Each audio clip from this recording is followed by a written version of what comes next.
What is up, fellas? We are back for another UFC predictions video, this time for UFC Fight Night Cannonier versus Borralho. We're coming off of a pretty successful pay-per-view weekend with UFC 305, fellas. I'm going to go through a quick recap of the main card. This will take like 20 seconds. The Leech is dead, and so is a fragment of my soul. Um, Tai Tuivasa's career is dead. There goes another fragment of my soul. Dan Hooker's in the top 5. Kind of pog. Fuck Matus Gamrot. Uh, Steve Urseg is fucking dead. Ooh, we're smoking. Us Kai Car France pickers are smoking on that Urseg pack. I'll tell you that much. Also, DDP's top 6 pound for pound in the world. So we're living in a fucking bizarre timeline. I cannot tell a single lie. um, but yeah, that's it for that. Let's jump right in, fellas. Kicking us off at women's flyweight, Wang Kong versus Victoria Leonardo. Guys, open and shut case as far as I'm concerned. You can tell by the line here that I'm going with Wang Kong. Wang Kong is fucking good. Like she's kind of decent. A road to the UFC fighter, so generally you approach those with some pause and whatnot. But this lady has a decent kickboxing resume, and she can mix it up too. She's got decent takedowns, and she's willing to go for the finish and force a submission, which I like the finishing potential in women's strawweight. And the kickboxing experience, she's fucking good. She's better than Victoria Leonardo on the feet. End of discussion. And I think she can beat her in the grappling as well. This could age so badly, it wouldn't even be fucking funny. It would be sad. I don't see a way Wang Kong loses this fight. Quote me, printed on a fucking t-shirt.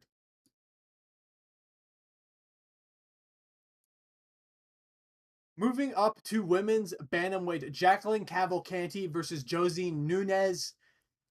I'm torn on this one, guys, but I have to go with. Oh, oh. I'm going with Josie Nunez. I'm going with the underdog. Am I? Fuck. Um, Josie Nunez is just that kind of person that just forces a very ugly, messy, chaotic fight. And I think that that style will be problematic for Jacqueline Cavalcanti's style of striking. I think Josie Nunez clearly has a power advantage here. She actually has power in a women's division. Like, she can hurt these ladies on the feet if she lands. Her striking is ugly. I don't like the loss to Chelsea Chandler, but I just feel like her weird style with her weirdly long arms for her very short frame, I just think it's problems for Jacqueline Cavalcanti. And there's not an insane amount of logic behind why I'm picking Josie Nunez, but I just feel like this is the kind of fight where I'll pick the 2-1 favorite because I'm like, oh, she's a better technical striker. And then she'll just get her head caved in for 15 minutes. Yeah. So I'm going with Josie Nunez. She has more power. I think she can force a ugly, scrappy fight where she will be successful and land harder shots that get a reaction out of Jacqueline Cavalcanti. Whereas in return, I don't know if Cavalcanti will get as big of a reaction from Josie Nunez. Simple as that. Moving up to lightweight, guys, I'm in piss. Vyacheslav Borralho versus James L on top. Guys, I'm going with James L on top over my goat, Vyacheslav Borralho. I hate to fucking say it. It breaks the kid's heart, but I cannot pick Vyacheslav Borralho as a minus 240. And I can tell you why, okay? I can rationalize this in a way that you can understand. I really like Vyacheslav Borralho. Fuck, I can't say names well. He's a very good and technical striker, very good kickboxing, very accomplished kickboxer. I love watching this dude fight and stand up fights. He's so entertaining. My big problem that I have with him is that, man, I think his chin is fucking toast, man. We're getting dropped by overhand right with no, like Chase Hooper dropped him with an overhand right with negative turnover. He threw it straight armed like this over the top, and it just dropped Borralho on his ass. I just can't. Skill wise, I think he can beat James L on top, but I'm not taking the risk in picking him. I'm picking James L on top. So if Borralho wins, I got the pick wrong, but I'm happy. If James L on top wins, I'm sad, but I got the pick right, so I'm happy. You understand the method to my madness there. But James L on top, a reason I think he can win is, man, I just think he's very composed. He's not a guy who really seems to fold under any type of pressure, and his striking it's rudimentary, but it's really quite good. He throws straight punches well, he throws hooks well, and I can just see him catching Borralho. And Borshev's chin is just a little bit suspect to me as of late, and I just feel like if L on top maybe catches him with a surprise double jabs him, steps through with a straight punch, I think it can drop Borralho, and I think James Elentop can win this fight. Another thing I want to mention is James Elentop's last loss. I feel like this is line overcorrection, in my humble opinion. He lost to Chris Padilla, regional circuit guy, decent finisher, decent fighter. I genuinely think James Elentop, if these guys fight 10 times, he wins like 8 out of 10 times. And I think the line's a bit overcorrected because he lost to Chris Padilla, in my opinion. I think he'll win this fight. I think he can catch Borralho. Maybe Borralho puts on a masterclass. Hey, I wouldn't complain, but I can just see a world where on top is able to land his straight punches on Borralho, and he took so much damage in his last fight. On top has a 4-inch reach advantage. I'm going with the plus 200 underdog here because I think he can win this fight. I think he has a way to do it, and I think it's a pretty high probability. Moving up to middleweight, Zachary Reese versus Jose Medina. Guys, I'm going with Zachary Reese hesitantly. I want to say hesitantly. Despite him being a gigantic favorite in this fight, he's got a lot of finishing potential early, but he is very, like, he's a guy who tries to get you out of there as soon as possible. My problem in that is Jose Medina is kind of a fucking dog. He is as tough as a $2 steak, fellas. This guy does not go away when you hit him.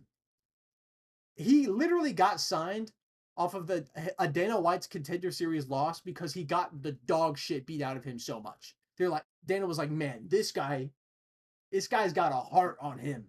So I do worry if Zachary Reese goes out there in the first round and blows the wad completely, and this fight gets into the second or the third round, I'm not sure how Zachary Reese's endurance or cardio will hold up.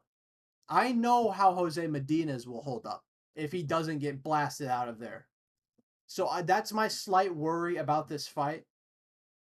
But I do think Zachary Reese is a much better technical fighter than Jose Medina.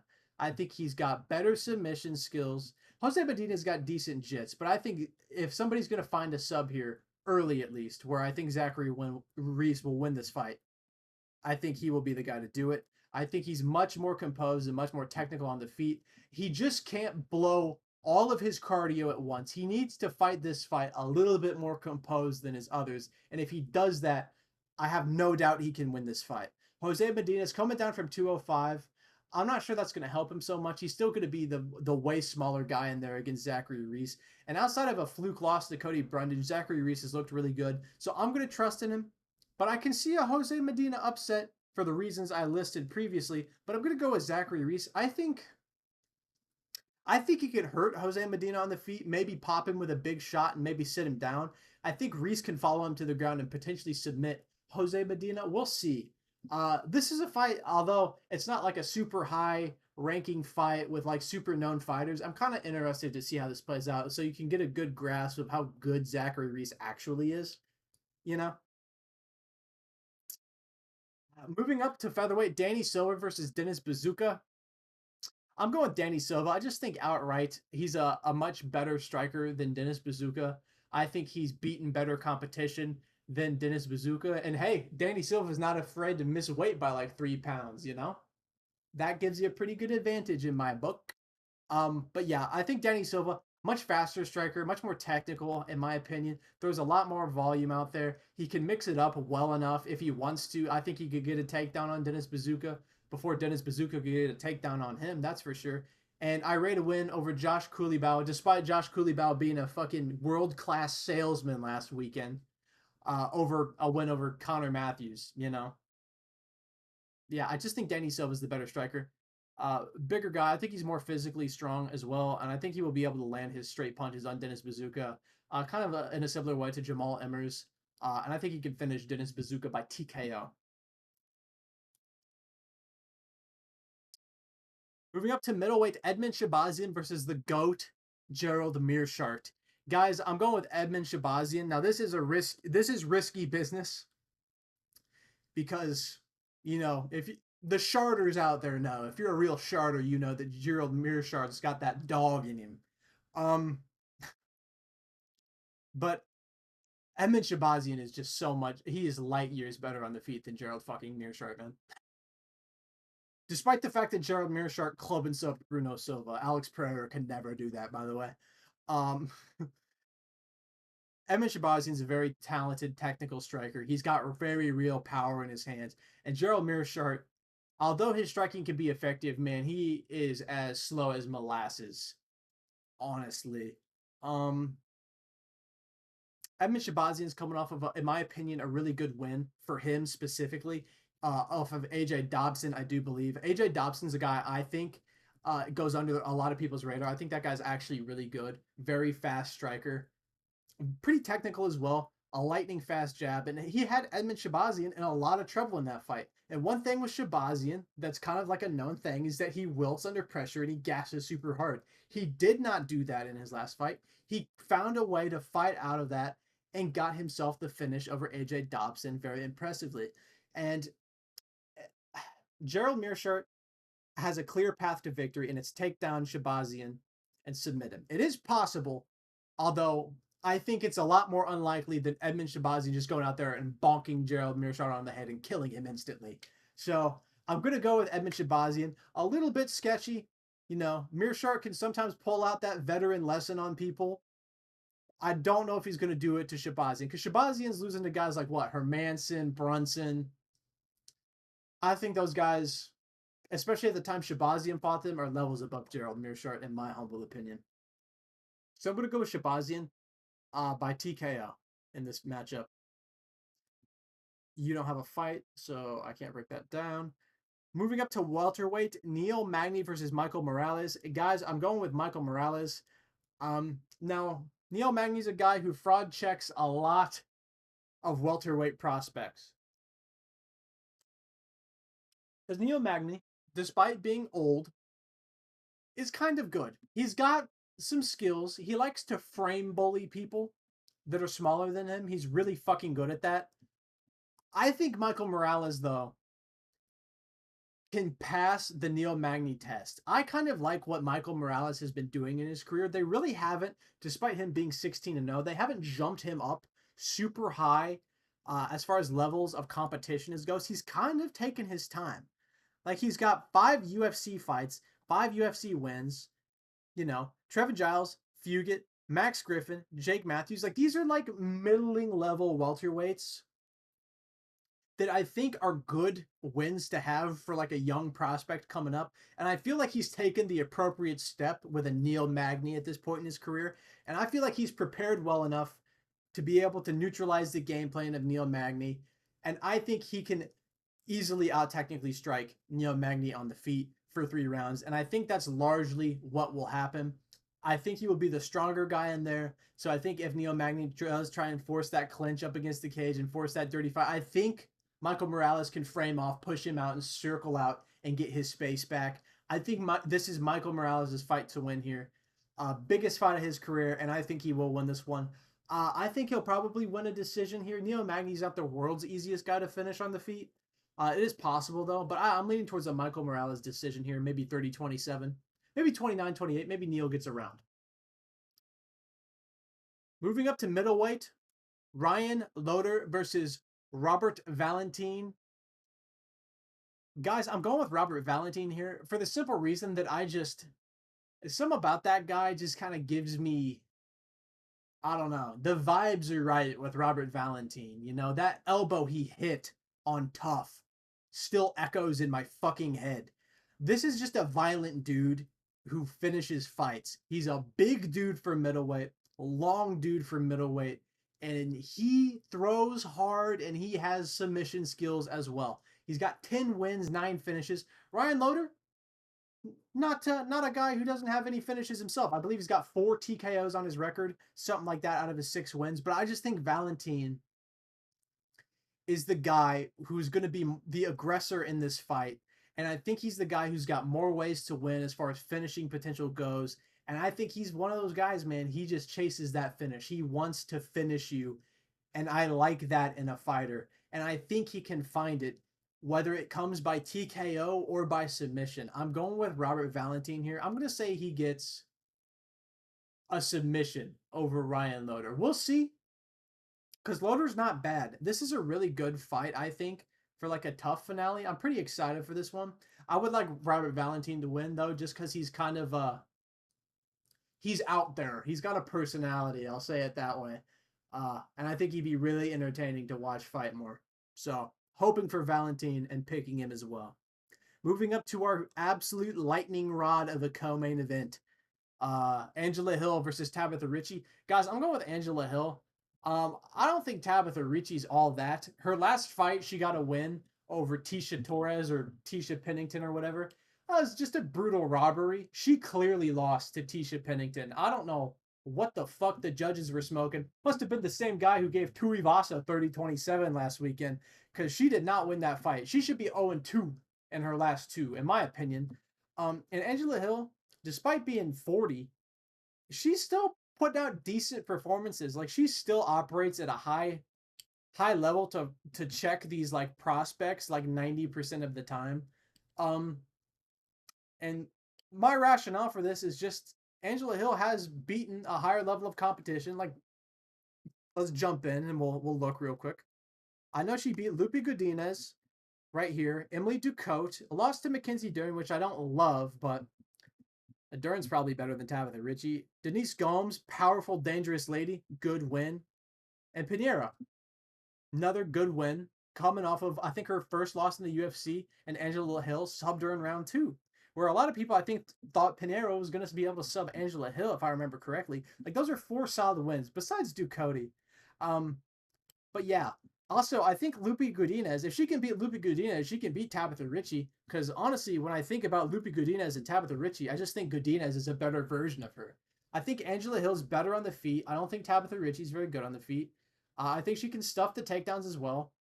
And Angela Hill shows she's got some submission skills as well. I just think she'll give Tabitha Ricci that veteran lesson that she got from Tisha Pennington, but the judges gave her the decision anyways. Hell, maybe they'll go to a split and they'll give it to her just because she's young and attractive. I don't fucking know. But I'm going with Angela Hill. I think she should win this fight. I think she's better overall, fought the better level of competition. She's bigger, got the reach as well. I think she'll be able to outstrike her pretty easily at range and defend the takedowns when needed. Moving up to our main event, perennial contender Jared Cannonier takes on Caio Borralho. Guys, I'm going with Caio Borralho. Sorry, like I hate this fight for Jared, man, because he was like, I hate this fight for him. I hate this one more than the Imavov one, and I picked Imavov to win by TKO. I didn't like that matchup for Jared. I don't like this one either for different reasons. The reason I don't like this matchup is because Caio Borralho, I don't think as good of a technical striker with his hands as a guy like Nasruddin Imavov, but what he does have is he has the ability to close distance and enter range really well. He's very bouncy, almost kind of like a karate style when he fights. So he's very in and out, and he's very good at that, and he can keep that pace for a pretty long amount of time. I don't think the 5 rounds here is going to matter so much. But my biggest problem with this is Caio Borralho really good at mixing it up. He's got a good takedown, man. I really think he does. And he's got submission skills as well. And he's training with the fighting nerds. And the fighting nerds have been fucking murdering everybody as of late. And I just think this is a hard fight for Cannonier because he is 40 years old. He's coming off of a TKO loss. Now, I know a lot of people are like, early stoppage, early stoppage. Luke, it was an early stoppage. It was an early stoppage. But if anything, the early stoppage helps Jared Cannonier here because he didn't get put out cold, which is good for him. I would be a lot more certain that Borralho was going to win if he got put out cold in that Imavov fight. But I don't like the fact that he was taking so much damage. He was getting wobbled bad. And I mentioned this in my Imavov breakdown. Despite Jerry Cannonier beating the horse shit out of Marvin Vettori, I hated that he got wobbled bad and hurt in the first round by Marvin Vettori. My thing is, if Marvin Vettori is capable of hurting you on the feet, Kyle Borralho sure as hell can too. But he's got a better takedown than Marvin Vettori, and he's got way better submission skills than Marvin Vettori. I know Jared Cannonier's never been subbed in his career, but I think Kyle Borralho can get respect from Cannonier on the feet. I think he can land his kicks specifically on Cannonier. And Cannonier's a guy who doesn't really, at least lately, he hasn't been super aggressive with his striking unless he really felt like he had like a advantage over this guy. Like against Imavov, I remember him just clinching, basically, just clinching up against the cage and not really wanting to engage with Imavov that much on the feet. Whereas when he has the advantage over someone like Vettori, once he got his groove, he was able to just throw at will and land whatever. I don't think he's going to be able to land whatever on Kyle Borralho. I think Borralho is going to keep him at the end of his kicks, close distance with the hands when he needs to, and get out with his karate style. And, you know, Jared Cannonier is going to be thinking about the striking, and I think Borralho can just mix in a takedown. Maybe Cannonier defends it, but has Cannonier really fought that many people recently that are going to shoot like a blast double leg on him? Imavov, no. Vettori, no. Strickland, no. Adesanya, no. Brunson, yes, but I forgot that he got hurt bad by Derek Brunson too back in 2022. So I don't trust the Cannonier chin personally. I could easily see Cannonier getting dropped by something from Borralho. And if he does, that's where Kyle Borralho's well-roundedness is going to come into play and come in to I think finish the fight. I can see Kyle dropping Cannonier on the feet. Despite Cannonier being a very good striker, I don't trust his chin that much. And sometimes he's a little bit too lackadaisical in there for me. And Kyle Borralho is going to be the bigger, maybe not stronger, but he's going to be the bigger guy for sure. I can see these guys just trading shots, and the miles on Cannonier's chin might cost him.